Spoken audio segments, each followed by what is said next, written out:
Thank you for listening to the Matt's Movie Reviews podcast, available on Podbean, Apple Podcasts, Spotify, Google Podcasts, Amazon Music, and Stitcher.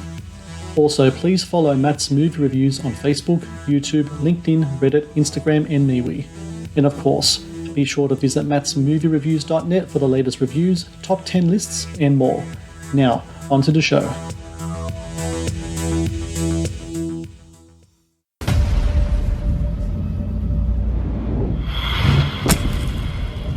I ain't a thief.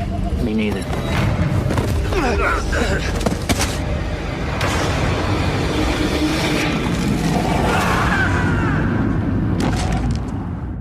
There are ghosts in the woods. I did not tell you the full truth of this place in the letter. You would not have believed me if I did. I haven't encountered this kind of harmony up north. You'll find traveling by day much more amicable. You catch a glimpse on your way in of the ghosts. The hard part is sorting out what's real. They don't care what you look like, James. All that matters, purpose. It can't be real. You're as real as anything I've ever known. These walls, we hadn't built. We were not alone.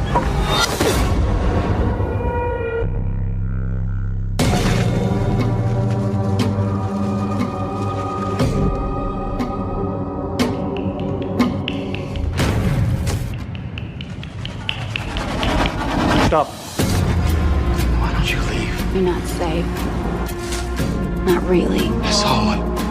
And it was hunting.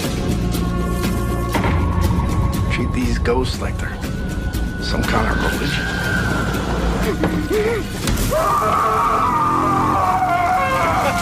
There is no revenge on the dead. You can't fight the will of ghosts. We owe everything to our ghosts.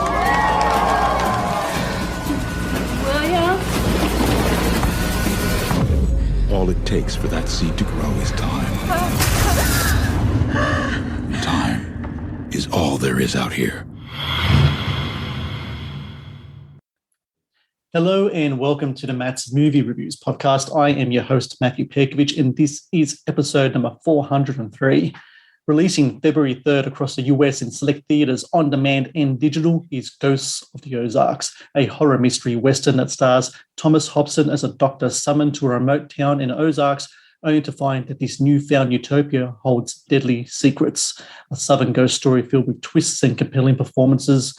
Ghost of the Ozarks is the latest release from filmmakers Matt Glass and Jordan Wayne Long, who I'm glad to say join me now on the podcast. Matt and Jordan, I thank you both very much for your time. Thanks for having us. So glad to be here.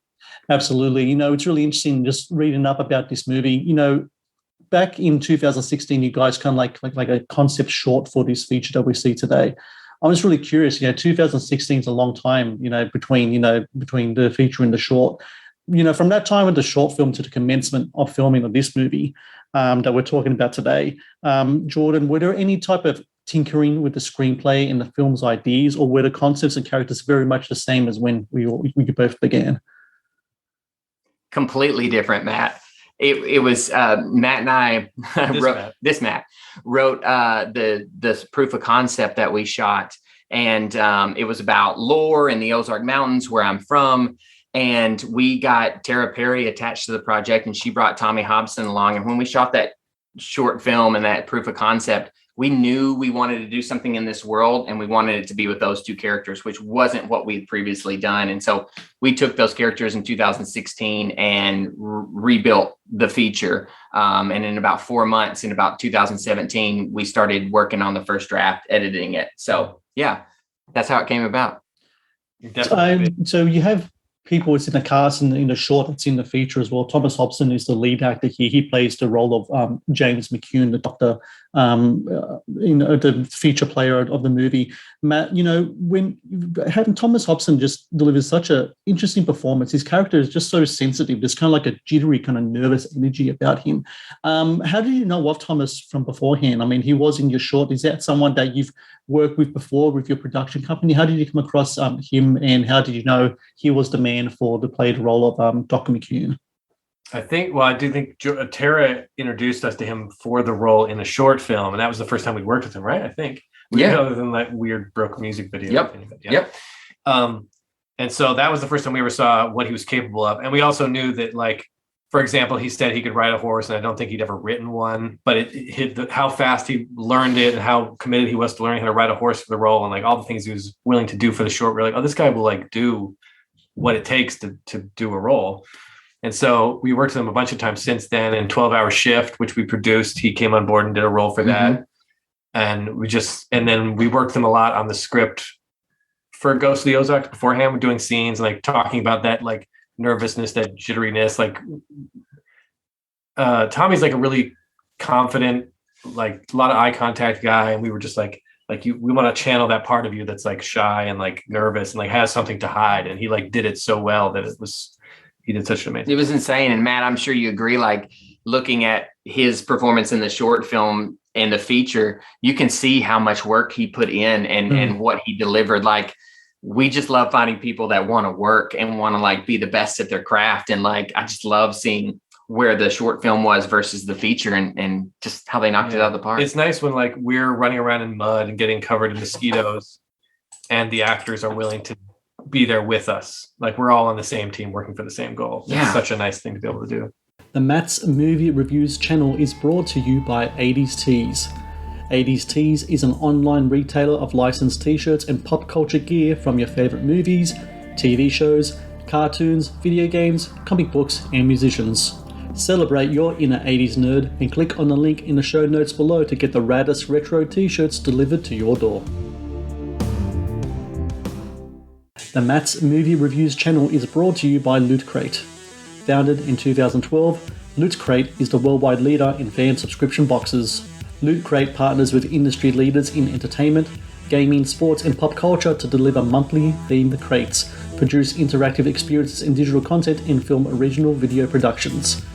No matter what you geek out about, Loot Crate has a subscription box for you. To get your very own exclusive collectibles, apparel, and gear delivered to your door, be sure to click on the link in the show notes below. Also in the film, you have David Arquette, you have Tara Perry. A person I really want to talk about though was Tim Blake Nelson, one of my favorite actors. I think, when you talk about one of the great character actors, but not only one of the great faces in kind of like modern cinema history. I mean, he's really, Tim Blake Nelson, what he does with his voice, with his face is just remarkable. And he does so in your movie as well. What was it like working with him in your film? Because he brings such a range of things. There's a moment where he sings in the film. There's almost like action sequences in the movie referred to it as well. I mean, what is it like working with him in this movie? Because he's just such a great get to have in your film and such a great actor. This is Matt. He was, like we were talking about Tommy, he was just so game for everything. He was excited for the musical number. We did a lot of rehearsals with him for that. For playing the character of someone who couldn't see, he had a contact in one eye and a prosthetic over there, so he really couldn't see. And so he spent time learning the landscape of the bar, making sure that it looked like he knew what he was doing and he knew what everything that was around. He went to a butcher and learned how to butch. Got the meat. I like it. He also was like, it wasn't like when we called cut, he'd go back to his room and it would be off set. He hung around on set, made sure we got everything we needed. He was just very helpful on set. It was great. Yeah, he was. Yeah, it was awesome having him aboard. Yeah, Matt, music plays such a big part in this film. You yourself are a composer. You do the compositions for this movie. Two questions. The first one, I want to ask about that song that Tim Blake Nelson sings in this movie. I've been like hell over the last few days trying to find that song. I've been writing the lyrics in Google, looking around, finding it. Is that an original, or is that something that is like an old folk song that even the greatest search engine in the world can't show me a result for? That is an original song. Jordan wrote the lyrics and I wrote the music. We did it.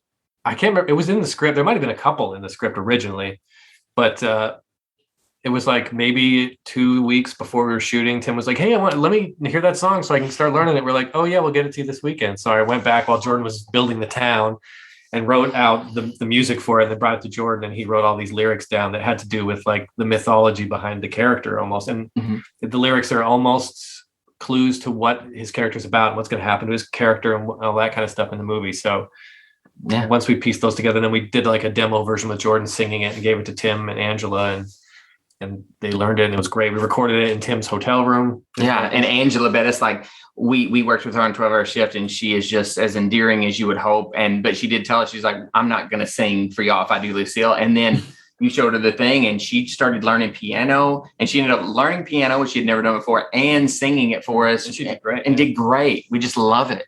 Is she doing the piano and singing live on camera while you guys are filming as well?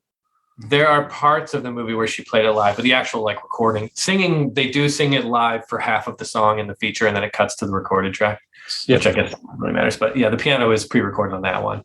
It's a great song because it got stuck in my head. Number one, it's almost kind of like a shanty or kind of like it's kind of like a folky kind of song, and it got stuck in my head. I was looking for it everywhere, I couldn't find it. The fact that it's original really eases my mind because I wasn't going crazy, so that's a really good thing. But if there's a soundtrack, I can't wait to buy it because that's awesome. Yeah, I'm gonna try to we'll try to have it online around the release of the film so that people can listen to the song and listen to the other stuff. It'll be great.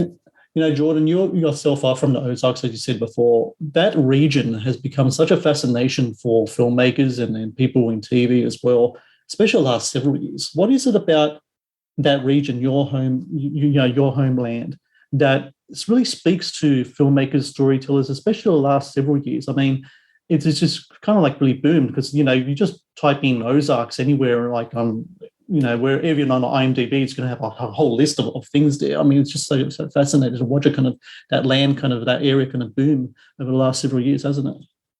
It really has. I think to a degree, the Ozark Mountains are like really old mountains. They really haven't, there's a lot of national forestry out there, a lot of like, you know, really virgin land that just kind of sits. And I think that lore that just kind of, you know, gurgles up from hollers and stuff like that has really like come into the zeitgeist just with with Ozark series with Jason Bateman and True Detective being shot up around there. And then, you know, for us, that's my hometown. So it is really fun to see it kind of fall into the zeitgeist and be at that perfect timing for us putting out a film. It's pretty great. I think also there's something about like in the early 20th century, New England was starting to spread out and people were starting to go further into the woods. And that's when like people like H.P. Lovecraft would started writing about the mysteries of these New England woods. And now that the South is starting to begin to thicken out in those places, I think it's that same sort of thing where people are starting to be on the edge of these woods and starting to wonder about them more. And like it becomes more of a